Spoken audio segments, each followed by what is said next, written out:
सालों पहले अली बाबा और कासिम नाम के दो भाई फारस देश में रहते थे।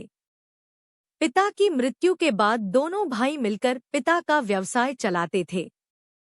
बड़ा भाई कासिम बड़ा लालची था। उसने सारा धंधा हड़प लिया और अली बाबा को घर से बाहर निकाल दिया। इसके बाद अली बाबा किसी बस्ती में चला गया और अपनी पत्नी के साथ एक झोपड़ी में गरीबी का जीवन जीने लगा।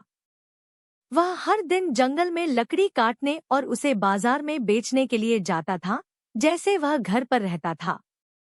एक दिन जंगल में लकड़ी काटते समय अली बाबा ने देखा कि वहां 40 घुड़सवार आ रहे हैं।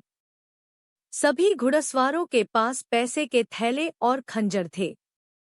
यह देखकर वह समझ गया कि वे सभी चोर हैं।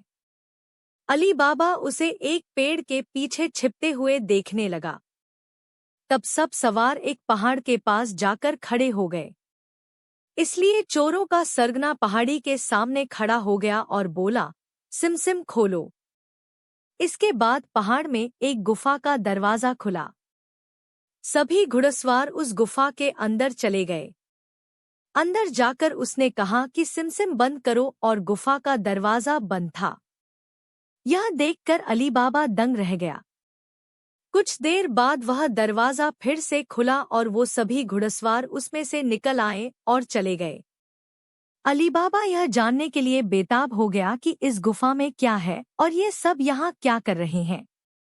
इसके बाद उन्होंने गुफा में जाने का फैसला किया। वह उस पहाड़ के सामने गया और चोरों के मास्टरमाइंड के शब्दों को दोहराने लगा, खुल जा सिम, खुल जा सिम। गुफा का दरवाजा खुला। जब अली बाबा गुफा के अंदर गया तो वहां सोने के सिक्के, गहने आदि रखे हुए थे। हर जगह केवल खजाना था। यह सब देखकर उनकी खुशी का ठिकाना नहीं रहा।